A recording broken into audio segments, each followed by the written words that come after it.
प्रधानमंत्री नरेंद्र मोदी ने मुंबई में वैश्विक समुद्री भारत शिखर सम्मेलन अर्थात ग्लोबल मैरीटाइम इंडिया समिट 2023 के तीसरे संस्करण का उद्घाटन किया। वैश्विक समुद्री भारत शिखर सम्मेलन का आयोजन केंद्रीय पत्तन, नौवहन और जलमार्ग मंत्रालय द्वारा किया गया है। इसी अवसर पर गुजरात के दीनदयाल अर्थात कांडला बंदरगाह पर टूना टेकरा कंटेनर टर्मिनल की भी आधारशिला रखी गई। अगर बात करें गुजरात की, तो यह भारत का सबसे पश्चिमी राज्य है जिसकी राजधानी गांधीनगर है। यहाँ पर दो प्रमुख खाड़ियां अवस्थित हैं। पहली खाड़ी का नाम है कच्छ की खाड़ी और दूसरी खाड़ी का नाम है खंभात की खाड़ी। ये दोनों खाड़ियां अरब सागर के ही अंतर्गत आती हैं। इन्हीं दोनों खाड़ियों पर गुजरात के कुछ प्रमुख बंदरगाह अवस्थित हैं। इनमें से कांडला बंदरगाह, ओखा बंदरगाह, सिक्का बंदरगाह और बेड़ी बंदरगाह कच्छ की खाड़ी पर अवस्थित हैं। वहीं दहेज बंदरगाह और हजीरा बंदरगाह खंभात की खाड़ी पर अवस्थित हैं।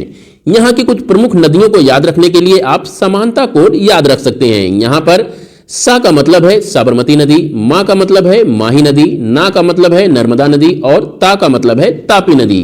इस कोड को आप इंग्लिश में भी लिख सकते हैं SAMANA और TA। यहाँ पर SA का मतलब हो गया साबरमती नदी, MA का मतलब हो गया माही नदी, NA का मतलब हो गया नर्मदा नदी और TA का मतलब हो गया तापी नदी।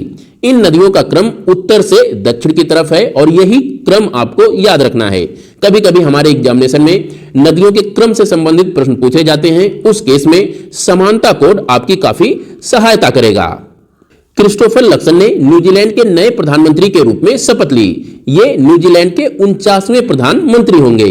बात कर लेते हैं न्यूजीलैंड की, तो न्यूजीलैंड ऑस्ट्रेलिया कंटिनेंट के दक्षिण पूर्वी हिस्से में अवस्थित है। यह देश मुख्य रूप से दो द्वीपों के मिलने से बनता है। इनमें से उत्तर में अवस्थित द्वीप को उत्तरी द्वीप के नाम से जाना जाता है और दक्षिण में अवस्थित द्वीप को दक्षिणी द्वीप के नाम से जाना जाता है। ऑस्ट्रेलिया और न्यूजीलैंड के बीच में ये जो आप महासागर देख रहे हैं, इस सागर को तस्मान सागर के नाम से जाना जाता है। वहीं इसके पश्चिम में प्रशांत महासागर अवस्थित है। तस्मान सागर और प्रशांत महासागर के बीच में यहां पर एक जलसंधि अवस्थित है। इस जलसंधि को कुक स्ट्रेट के नाम से जाना जाता है। न्यूजीलैंड की राजधानी वेलिंगटन है जो उत्तरी आइलैंड के एकदम दक्षिणी सिरे पर अवस्थित है। न्यूजीलैंड से ही आप एक झील का नाम याद रखिएगा। इस झील का नाम है लेक टाउपो। लेक टाउपो न्यूजीलैंड के उत्तरी द्वीप पर अवस्थित है। इसके अतिरिक्त इस इमेज में आप देख सकते हैं कि यहाँ पर ये जितना भूरे कलर का क्षेत्र दिख रहा है, ये पर्वत श्रृंखलाएं हैं। इन पर्वत श्रृंखलाओं को सदर्न आल्प्स के नाम से जाना जाता है। वहीं सदर्न आल्प्स के पूर्वी क्षेत्र में विस्तृत घास के मैदान अवस्थित हैं। इन घास के मैदानों को कैंटरबरी के नाम से जाना जाता है। यहीं पर ही बैंक्स पेनिसुला भी अवस्थित है। यहाँ की एक जनजाति है जो काफी इंपॉर्टेंट है। इस जनजाति को कहा जाता है माओरी जनजाति। इनके द्वारा एक डांस परफॉर्म किया जाता है। इस डांस का नाम है हाका डांस। 17 वर्षीय भारतीय ग्रैंड मास्टर रौनक साधवानी ने इटली में आयोजित अंडर 20 विश्व जूनियर रैपिड शतरंज चैंपियनशिप अपने नाम किया।